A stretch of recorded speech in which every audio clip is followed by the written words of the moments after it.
I was scared, I was angry, and I was sad. That is a little fifth grader with special needs speaking out tonight after police body cam shows the way she was disciplined at school. We need to warn you, overall, the story and some of the video may be disturbing to watch. It's not easy. The little girl's dad, though, contacted the I-Team's Ginger Allen, and Ginger is here now to take the story from there. Ginger? So, Doug, the family reached out to us because for 2 years, the I-Team and our CBS partners across the country have been investigating case after case after case of young children who do not appear to be posing a threat to anyone, arrested, handcuffed, and restrained at schools. Now this Conroe family is asking how what you are about to see could happen to their fifth grader, especially after a new law was just passed in Texas following all of our stories. Cameras are rolling as police arrive at Cryer Intermediate School, a few hours south of Dallas. McKenna Lombardo is on the playground with administrators. That's why I called you, because I didn't know where we were headed. A police report states they've been called because the 10-year-old was, quote, physically aggressive and throwing markers, and she had pinned her associate principal's arm against a door frame. Blocked me into the door, which, you know, like filing charges, just so you know, you don't have to worry about that. Officers walk McKenna inside. They stop at the bathroom where the fifth grader refuses to come out. The situation escalates as McKenna starts to walk towards the door and then turns around.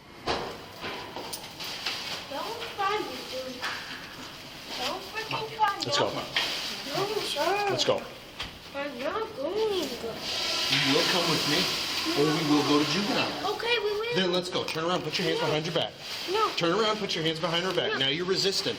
Turn around, put your hands behind your back. I'm trying to go get my shoes. You're not going to get your shoes. Why? Now My you'll listen. shoes. You'll put your hands behind your back. I need to go get my shoes. I will get your shoes. Put your hands behind your back. In the minutes leading up to this, you repeatedly hear the administrators tell the officers McKenna's dad, Matt Lombardo, is on the way. Lombardo says the school knew his daughter had autism. Medical documents provided by him show she is diagnosed with several disorders. Where's my daddy? Eventually, you see Lombardo outside, a former police officer himself, begging them to release McKenna from the squad car. If they would like her to be released to me, please. Are you charging her right this second? If you're not charging her right now. Are you charging her? She is detained, sir. Okay, you need to release her. No, sir. Next, you hear the Conroe ISD officer call the DA's office and discuss filing an assault on a public servant charge. She assaulted a teacher. Slammed her into a wall. Lombardo eventually sees his daughter driven away in custody. He says he assumes she's assaulted an administrator until 1 week later when he watches all of the video. My anger turned to rage. The No Kids in Cuff law, which passed following our investigation, states a peace officer may not restrain a student enrolled in fifth grade or below unless the student poses a serious risk of harm to the student or another person. Lombardo says the body cameras prove McKenna was not posing an immediate threat to herself or anyone at the time she was handcuffed. But this is what's even more upsetting to him. She assaulted you. She did assault me. No, she pinned me up against the door. She blocked the door and my arm happened to be there. It's conversations you hear about the incident back in the classroom before officers ever arrived. That's up to you, though, with the arm. If you want to do something like that, that's totally your call. I mean, if it'll help.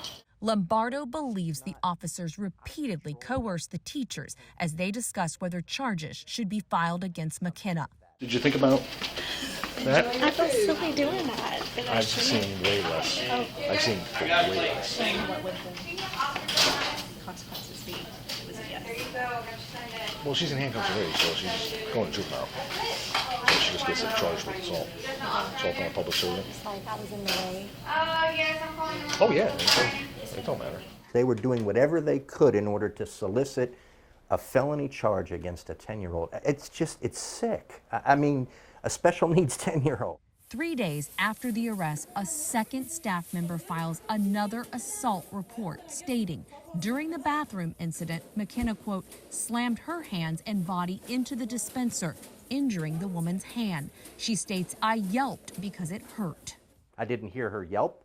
I didn't hear any injuries that would have been sustained that would be consistent with what was depicted in the police report, to include all the photographs. We took the pictures, reports, and video to the advocacy group which brought the No Kids in Cuff bill to Austin last year, and to the senator who wrote it. The school should have determined whether there was other alternatives other than putting a fifth grader, a 10-year-old in handcuffs. In this situation, she wasn't posing a danger to herself or anyone else at that point in time. And it appears as though, based on looking at the video, the justification was made up after the fact. Sounds like an assault to a public official. You gonna do it? I mean, it will, if it'll help. What really perturbed me was a teacher was being pressured. The pressure that we saw came from the officer. It goes counter to their values, and it was very disappointing to see. Both the Minaret Foundation and Senator Royce West say the purpose of their law was to prevent the short and long-term impacts this discipline has on a child. McKenna's family allowed us to ask her. I'm worried because I don't want it to happen to anybody else. Younger than me, older than me. I know I was being like bad and I wasn't listening to the teachers, but I didn't think I was gonna get arrested. When we first began digging into these cases, our CBS data team learned that children with disabilities nationwide are arrested at 4 times the rate of non-disabled children. And then in Texas, children with disabilities and minority children are arrested at higher rates than their white and non-disabled counterparts. For this investigation, our data team dove back into all of those numbers we had been looking at, this time looking specifically at the school and the restraint data there. In Texas, in 2021, we found that about 4% of the students with disabilities at Crier Intermediate were restrained. Statewide, less than 0.5% of all students with disabilities were restrained. And our data team, Doug, called that a stark difference. You know, I've got a question for you, but candidly, first a thought. And my first thought is, if not but for the video, you know, would we have ever even heard about this thing? And the answer is maybe not, right? Probably. But regarding McKenna, before this was all over, for clarity, she actually faced not 1 but 2 assault on a public servant charges after everything we saw. That's right. So 1 for what happened before the officers ever arrived, and we don't see that on video. And then the second for the incident you do see on video in the bathroom. I do have an update for you though here. This is the latest. On July 31st, during McKenna's intake hearing, the Lombardos say Montgomery County listened carefully to them and then dropped all of those charges.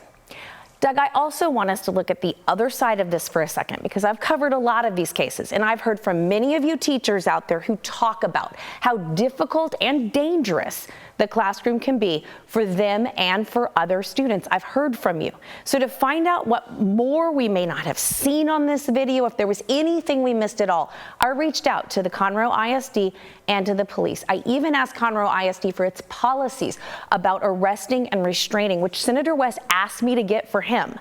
The school did not provide that. They would only send a statement saying it could not respond due to student privacy laws.